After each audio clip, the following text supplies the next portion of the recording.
Boa noite, queridos e queridas, seguidores, amigos, admiradores, estudiosos do Evangelho da Noite.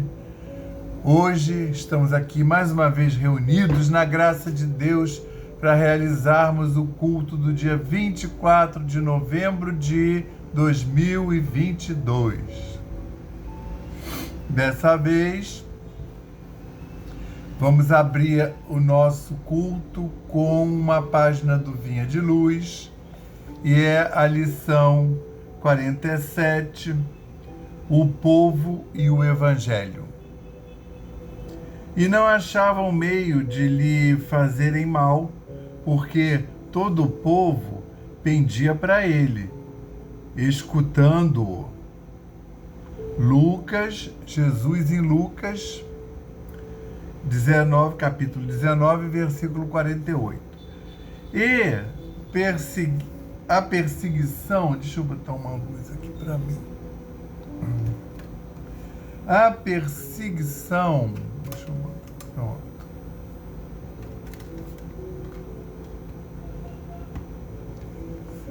A perseguição aos postulados do cristianismo é de todos os tempos. Nos próprios dias do Mestre Divino, nos círculos carnais, já se exteriorizavam hostilidades de todos os matizes contra os movimentos da iluminação cristã.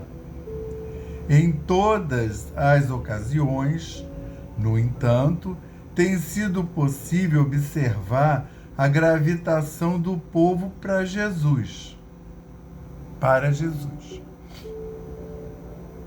Entre ele e a multidão nunca se extinguiu o poderoso magnetismo da virtude do amor. Debalde surgem medidas draconianas da ignorância e da crueldade. Em vão aparecem os juízos eclesiásticos do sacerdócio. Quando sem luz na missão sublime de orientar cientistas presunçosos, demagogos subornados por interesses mesquinhos, clamam nas praças pela consagração de fantasias brilhantes. O povo, porém, inclina-se para o Cristo, com a mesma fascinação do primeiro dia. Indiscutivelmente considerados num todo, achamo-nos ainda longe da união com Jesus, em sentido integral. De quando em quando, a turba experimenta pavorosos desastres. Tormentas de sangue e lágrimas varrem os caminhos. A claridade do Mestre, contudo, acena-lhes à distância. Velhos e crianças identificam-lhe o brilho santificado. Os políticos do mundo formulam 1000 promessas ao espírito das massas. Raras pessoas, entretanto, se interessam por semelhantes plataformas. Os enunciados do Senhor, todavia, em cada século se renovam, sempre mais altos para a mente popular, traduzindo consolações e apelos imortais. Graças a Deus. Graças a Deus e graças ao Cristo de Deus. E graças também ao Espírito Santo de Deus. Graças ao nosso patrono, São Francisco de Assis. Graças às egrégoras das nossas casas, a egrégora da Aliança da Fraternidade e do Evangelho da Noite. Graças aos nossos guias e protetores espirituais, aos anjos da guarda, individuais e de família, e toda essa equipe do Evangelho da Noite, que são os reais mantenedores e executores do trabalho da noite. Dessa forma, Senhor, queremos agradecer a oportunidade de aqui estarmos mais uma vez e agradecer por estarmos realmente exercendo essa oportunidade e também, Senhor, rogar, então, para que essa equipe espiritual possa visitar os nossos lares, reenergizar e reharmonizá-los, possa edificar e recrudescer as vigilâncias, os amparos, as proteções, e também possa chegar a todos aqueles irmãos que estão no alcance desse culto. Que todos possam receber de forma abundante, de acordo com as suas necessidades e merecimentos.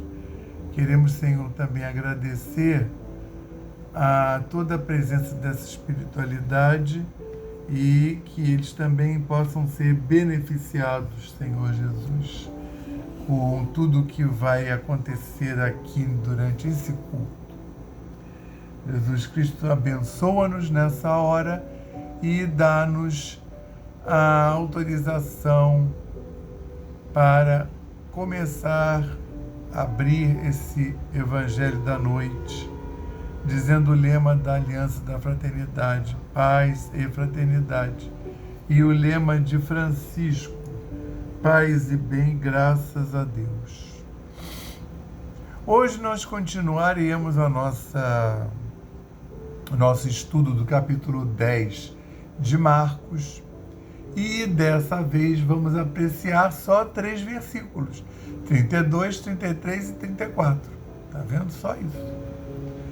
Só que eles são versículos iniciáticos e guardam uma grande amonta de saber, ou de saberes, tá? Porque o pastorino deu o nome de predição das dores. Então não é nem novo, né?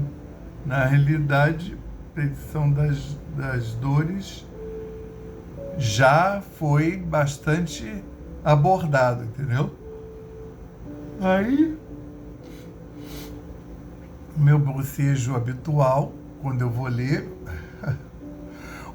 a escritura, ou quando eu já estou lendo, e o Marcos, porque os 3 sinóticos relataram essa passagem, e o Marcos relata assim, olha: estavam, pois, na estrada, subindo para Jerusalém, e Jesus os estava precedendo, e os seguiam, e os que o seguiam se espantavam e temiam.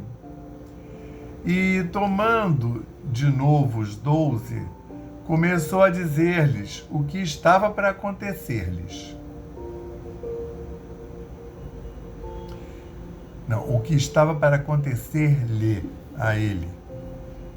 É claro que depois ia acontecer com os apóstolos também, mas por enquanto ele não ia assustar tanto os apóstolos. O que estava para lhe acontecer.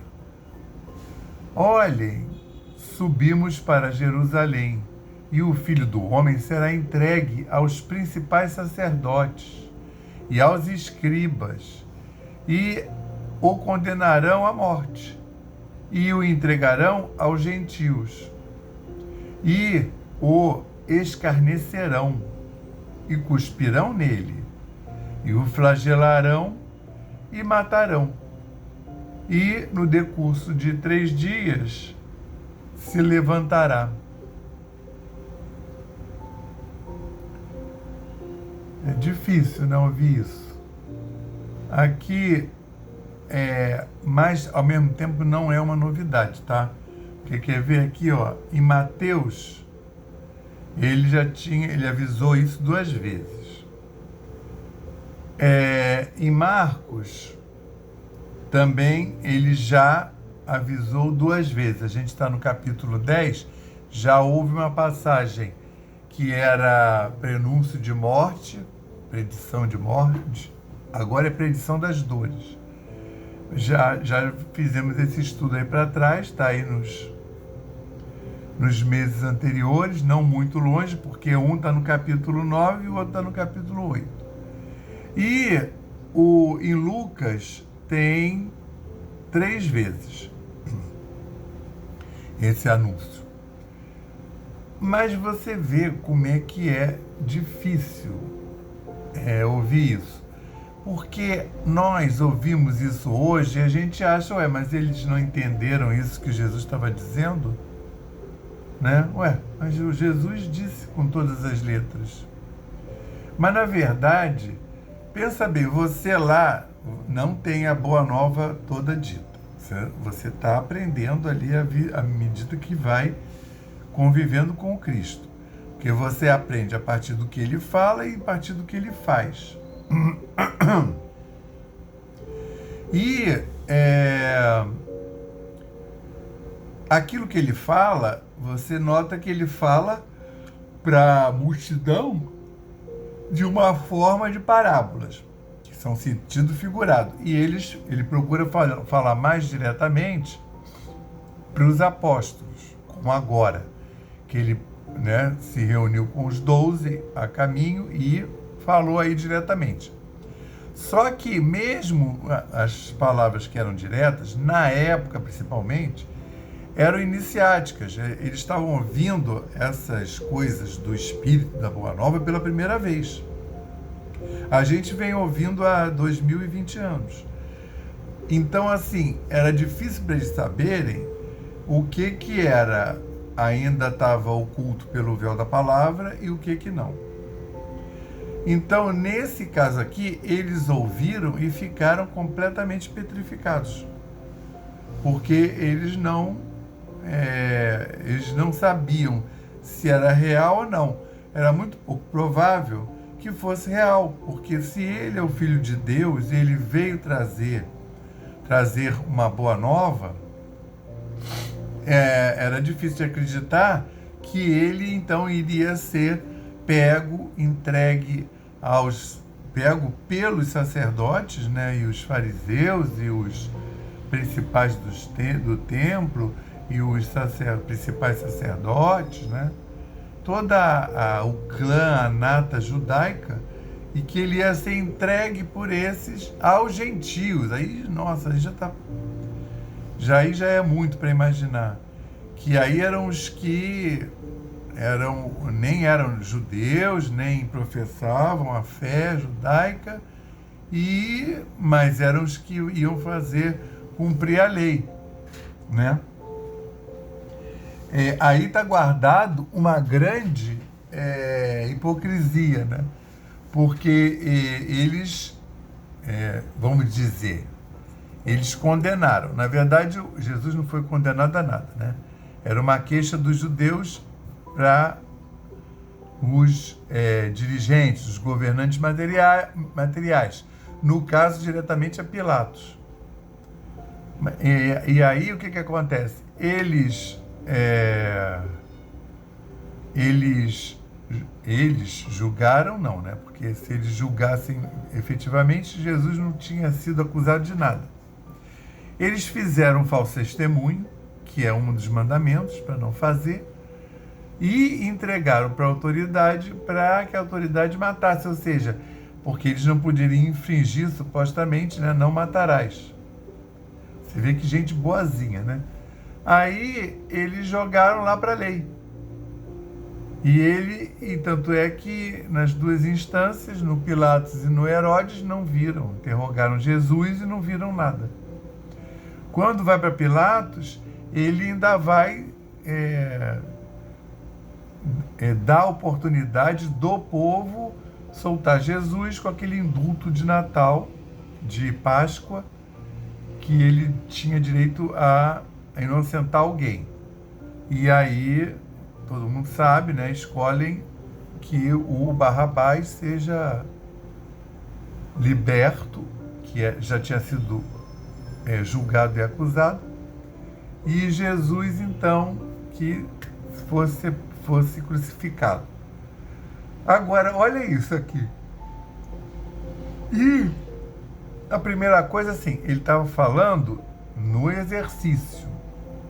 Ele estava andando né? E mesmo se a gente ler em Lucas, tomando, pois, os 12, então, em Lucas não diz que ele estava andando, mas, e Mateus também não enfoca muito. E subindo Jesus para Jerusalém, tomou os 12 discípulos e a sós, e no caminho lhes disse, né? Então, em Marcos, que ele detalha mais, diz que Jesus estava na estrada, subindo para Jerusalém, e tinha um monte de gente lá atrás com ele, né?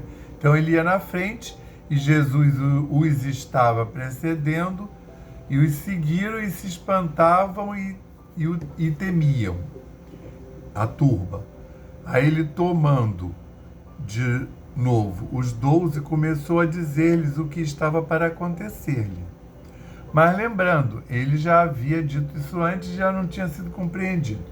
Numa das vezes, é aquela vez que está em Marcos, se não me engano no capítulo 8, que a gente já viu aqui, que o Pedro chega até a repreender ele. Não, Jesus, não digas isso, né? Deus te livre. Deus, o Pai de Jesus, né? Aí, você vê que já tinha essa frase, né? Esse dito popular, né? Deus vos livre, Deus te livre, Deus me livre. E aí o Pedro fala para Jesus, Deus te livre, né? Quase que podia ter falado, seu pai te livre. E aí Jesus até repreende Pedro, fala, olha, você está falando de um ponto de vista, né, de vocês que me conhecem do mundo, mas eu estou pregando as coisas que vão acontecer daqui para frente iniciaticamente. E é por isso que ele voltou a esse assunto, né? Quer ver? O terceiro aviso, quer dizer, em Mateus tem 2, né?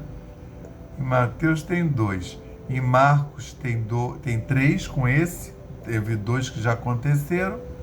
E em Lucas tem mais 3 avisos.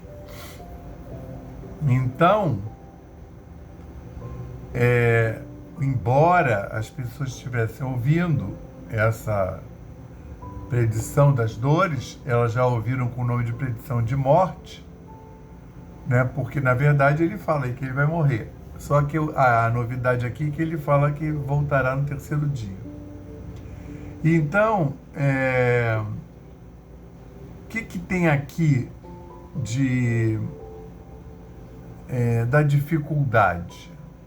Tá? A dificuldade inicial não é tanto as palavras estão ditas, mas mas isso pode ser uma coisa iniciática, da escola iniciática, né? Como tinha o rito iniciático da ressurreição, que é o que acontece lá com Lázaro, né? Eles faziam um jejum prolongado, se recolhiam, a taxa basal de metabolismo descia muito e eles ficavam ali naquela meditação, jejum de 3 dias, com as suas taxas metabólicas bem baixas, a respiração reduzida, né? E fazendo essa aproximação, que isso é um ritual. E no caso do Lázaro, que era da mesma escola iniciática de Jesus, né? E das irmãs de Lázaro, Maria e Marta, porque lá de falar, e Maria falou, mas não é Maria, mãe de Jesus, não, é a Maria, irmã do Lázaro. E aí elas mandam chamar Jesus, porque aí já está indo para 4 dias, né? E estava fora do ritual. Então, mesmo eles sendo acostumados com um ritual de passagem, que aí depois a pessoa volta, né, de recobrar, né, renascer, né, ressuscitar. Aqui é bom fazer essa distinção, né? Renascer, como é citado também em passagens bíblicas, né? Ninguém verá a Deus se não renascer, né? Nascer de novo, e aí é renascer mesmo, né? É morrer e voltar com uma outra personalidade. E o que a gente está falando aqui é dessa ressurreição.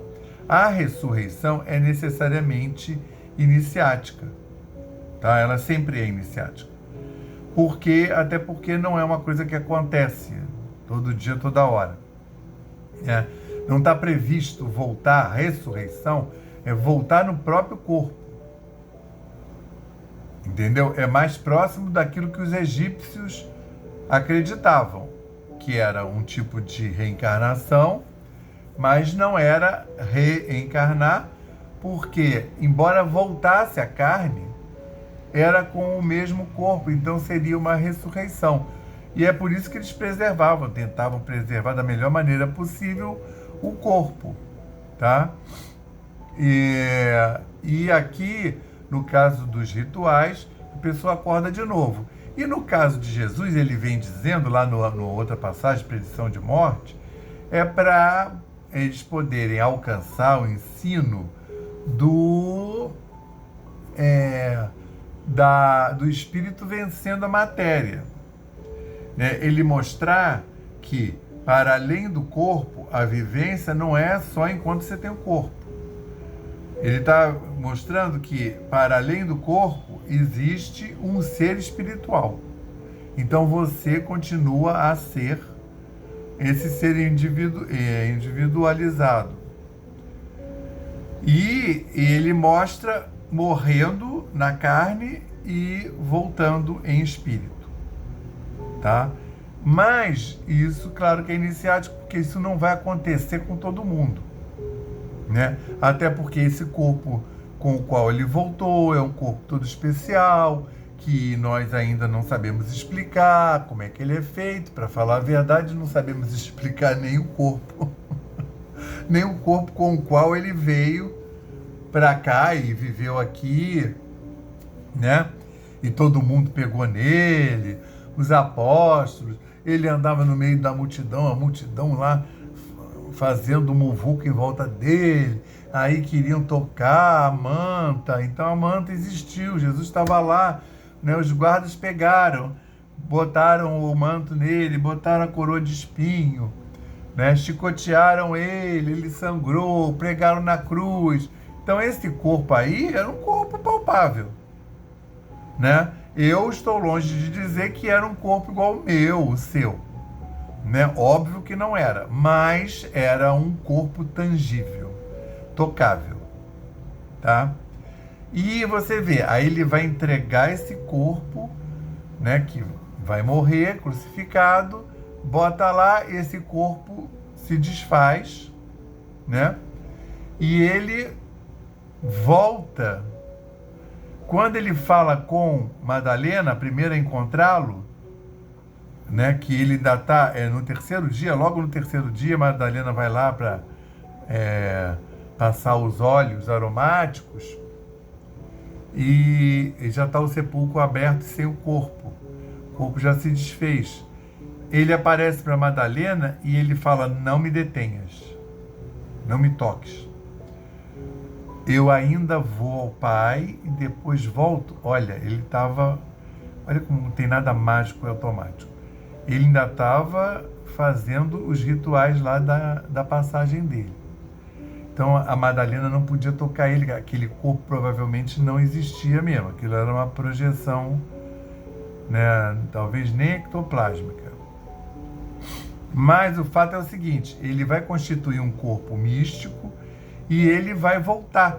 Ele vai voltar e aí vai aparecer para os apóstolos, e ele vai dar aquele curso presencial de 40 dias, etc, etc. O Tomé não vai ver nem a primeira vez, nem a segunda, e todo mundo dizendo: Jesus esteve aqui, e aí Tomé, não. Maria, os 11 apóstolos, os 11 não, que o Judas já tinha morrido, os 10 apóstolos, todo mundo mentiroso. Tomé não acreditou. Assim, Maria está no meio disso. Maria dizendo: ele teve aqui. Maria e Maria Madalena, né? Além das outras pessoas que estavam lá. E os 10 apóstolos, né? O Judas tinha se suicidado e o Tomé, tirando Tomé, então 10 apóstolos dizendo: nós vimos, né? Não, eu só acredito quando eu puder tocar. Só acredito vendo e eu quero enfiar o dedo na ferida. Então, Jesus, no extremo ato de tudo, ele, quando aparece, essas duas vezes que ele aparece, Tomé não vê, isso já é prova. Já foi uma cancha de Jesus, já foi uma oportunidade, né, do alto para Tomé dar uma sacudida na fé dele. E que depois Jesus vai arrematar com esse ensinamento. Aí ele aparece, Tomé era um dos apóstolos, ele vai assistir a esse curso, né, que vai ser dado ao longo de 40 dias, e aí Jesus dá a ferida, né, e Tomé enfia o dedo na ferida e enfia a mão na direita, na lateral, que é onde ele foi lancetado, né, pelo guarda lá que estava trabalhando na crucificação. Então, olha só a bondade divina, né? Vamos dizer, a chance, né, que o alto deu para Tomé se conectar melhor com sua fé.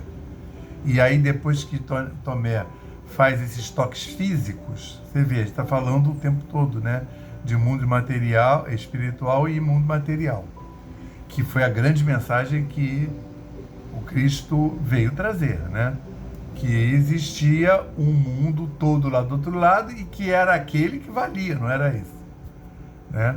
Que não tinha que ter medo lá das entidades do outro lado, porque todo mundo ia para o outro lado. E se não evoluísse de uma vez, ia e voltava. E aí Jesus, quando também toca, ele fala: você creu? Olha o fechamento, né? Como é que isso não é uma invenção não é eu que acho. Você creu porque tocou. Felizes daqueles que não viram e creram. Ele estava falando de quem? Qual é o único ser humano que teve essa oportunidade na Terra, mas, claro, ficou para a posteridade, para chegar até a gente como lição? Foi Tomé. Porque ele estava falando, felizes dos que não viram e creram, e estava falando de todo mundo que ia nascer depois. De todas as humanidades e bilhões de pessoas que nasceram, né, depois do cristianismo ter vindo e que creem. Né? É todo mundo. A semana passada a Terra chegou a 8 bilhões de pessoas. Você tem 8 bilhões de pessoas crendo? Claro que não. Claro que não. Se tivesse 8 bilhões de pessoas crendo, a gente já estava 2 mundos à frente. Né? A gente já estava em mundos crísticos, né? Provavelmente. Já estaria todo mundo feito a metanoia.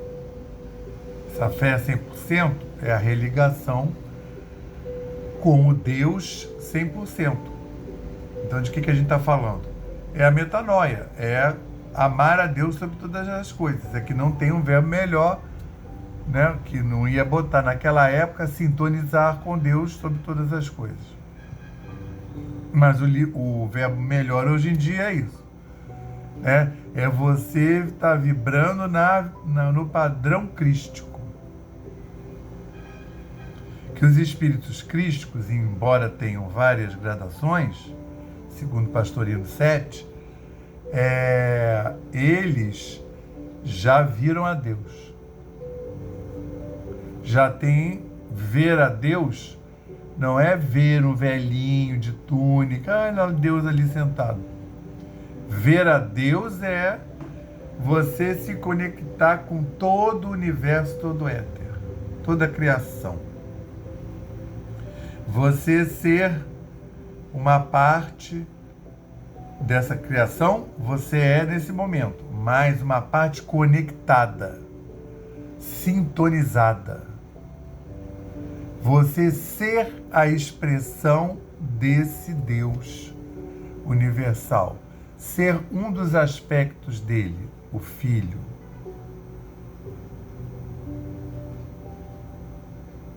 E em sendo Deus no mundo, ser a terceira pessoa, que é o Espírito Santo, que é o Espírito de Deus manifesto no mundo, né? Você tem o Pai, que é Deus, o Filho, que a gente conheceu enquanto humanidade, que é o Cristo, né? O Jesus. O Cristo é uma classificação espiritual, é o Jesus, ou Yoshua, ou Yeshua, esse nome iniciático. E o Pai, o Filho e o Espírito Santo, que é o fazer de Deus no mundo, que está através dessa humanidade encarnada. Os desencarnados também podem expressar a vontade de Deus, mas no mundo, fisicamente, com esse fardo, esse escafandro de carne, como alguns dizem, que torna a expressão mais difícil, porque a matéria chama. Então, e você ainda assim conectar com o Altíssimo e deixar ele se manifestar, isso é o Espírito Santo. Essa ligação não é, eu quero, amanhã vou ali na igreja aqui vizinha para receber o Espírito Santo. Não é assim. Isso é uma conexão que vem de lá para cá. Você pode se colocar na posição, você pode querer participar, você pode e deve, né, estar pronto para isso, para ser o Espírito Santo no mundo. Agora, se vai acontecer, não depende só de você. Depende de você no momento que você está fazendo tudo direitinho, se conectando para que essa expressão aconteça. Mas, se vai acontecer, até porque você pode ter uma avaliação maravilhosa de você, eu sou fantástico, né? Eu posso receber o Espírito Santo. Tem um programa na televisão que atrás da pessoa que está se pronunciando está assim escrito: eu recebi o Espírito Santo. Assim, é um povo que trata o Espírito Santo como se fosse uma entidade, por mais que fosse de luz, né? Agora você imagina, as pessoas não recebem nem os apóstolos. As pessoas não recebem os apóstolos. Tem um hiato energético entre esse plano e o dos apóstolos, que não tem como alguém daqui receber um apóstolo, né? Muito menos Maria, muito menos José, né? Você pode, coitada, a irmãzinha, ela estava lá influenciado por essas energias marianas, maristas. Ela pode ter visto a figura da Maria, mas ela certamente não estava recebendo Maria. Aí ela vai receber uma mensagem, uma inspiração. Geralmente nem é mensagem nenhuma assim, com palavras, né? Geralmente é um insight, é uma inspiração, tipo os pastorinhos lá de Fátima, né? Repara, eles veem Maria, que é uma emanação plásmica, e ela fala com eles ouvem. Ninguém incorporou Maria.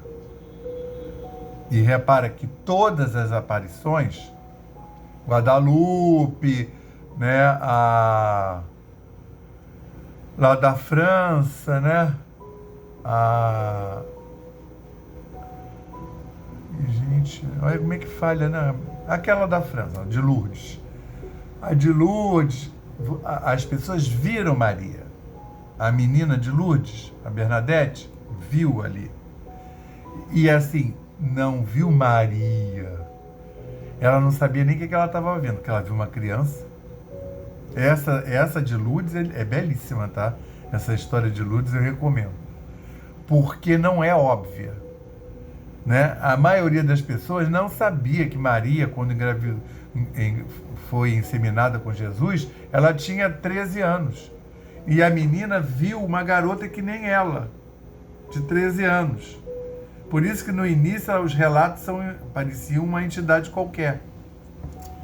Mas ela viu o que a maioria das pessoas na época nem sabia.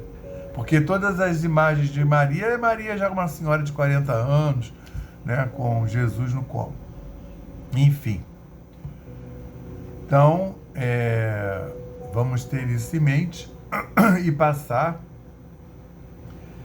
E finalmente, eles não tinham esse nível ainda para receber essa mensagem, né? Então, eles não tinham o que a gente chama de gnose, que aí aparece em Lucas. E eles nada disso entenderam. E era essa palavra oculta para eles. E não tiveram a gnose do que lhes dizia. Gnose é você entender o que você ouviu. E aí agora no caso, né? Você ter esse reconhecimento interno. Tá? Isso aqui é gnose. Né? Você percebeu o que você ouviu. Eles sequer interpretavam o que estavam ouvindo. Nem no plano material, nem no espiritual. Tá? Então vamos agora passar para o nosso passe maravilhoso, fluídico terápico. E aí, para isso, a gente vai se colocar de maneira, né, a fazer essa conexão com o Altíssimo, tá? Elevemos mais uma vez os nossos pensamentos ao Pai e confiemos.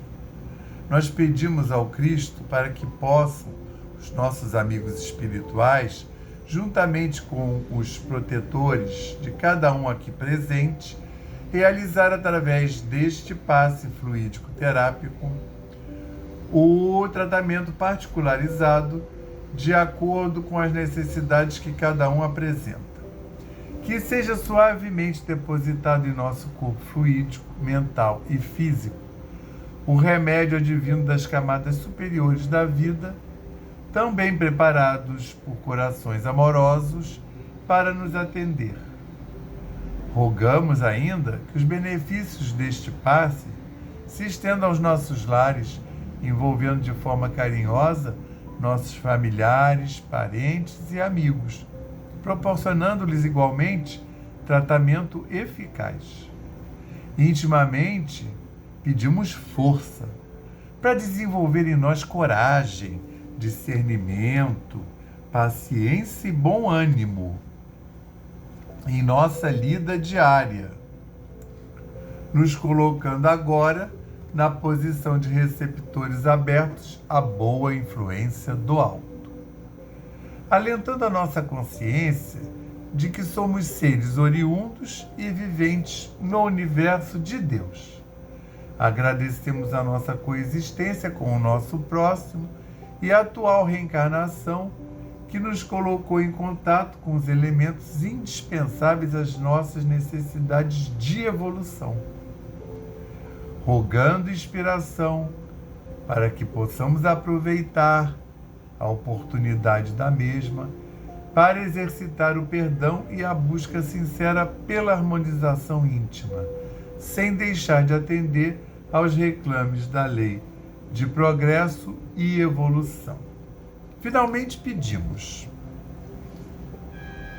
equilíbrio moral e emocional, inspiração nos padrões do Evangelho, para que possamos solucionar com os nossos esforços os problemas que nos envolvem. Resignação positiva sem estagnação. Compreensão para agir com amor-ação sem ser subserviente. Proteção. Forças para manter a vigilância e disposição para realizar a nossa reforma maior. Graças a Deus. Graças a Deus, graças ao Cristo de Deus, graças ao Espírito Santo de Deus, graças ao nosso patrono São Francisco de Assis e sua falange maravilhosa, graças às egrégoras da Aliança da Fraternidade do Evangelho da Noite, os nossos guias e protetores espirituais, anjos guardiões individuais e de família. Graças à equipe maravilhosa do Evangelho da Noite, nós podemos mais uma vez realizar esse culto santíssimo que passou a ser um culto no lar, um culto que se espraia do Salão Jordão do Amor até os nossos lares, de todas as pessoas que conectam nesse evangelho, nesse culto, nesse estudo, e que dessa forma podem receber em casa a visita da equipe espiritual, das equipes espirituais do Evangelho da Noite, que vão atuar junto com a sua egrégora familiar e individual. Que durante esse culto possamos ter tido nossos lares sanitizados, totalmente higienizados com aquele álcool 70 espiritual. Que nós possamos, Senhor, ter tido os nossos templos, que não são os nossos corpos, sanitizados, revigorados, reenergizados, reharmonizados, protegidos, embalados e conduzidos pela espiritualidade maior. Salve o Arcanjo São Miguel, salve o Arcanjo São Rafael e salve o Arcanjo São Gabriel. Que durante esse culto todos os trabalhadores também possam ter as suas psicosferas completamente reajustadas. Jesus Cristo abençoa todos nós, abençoa nossos lares, abençoa, Senhor, os nossos lugares de trabalho e todas aquelas pessoas que dividem conosco a senda, convivem conosco, que todas possam ser abençoadas. Jesus abençoa essa humanidade encarnada e desencarnada, todos os líderes mundiais possam receber essa luz e também um quanto de energia para a transição planetária, para a saúde de Gaia, do planeta e de toda a humanidade. Vamos fazer agora 30 segundos para colocarmos as nossas intenções individuais.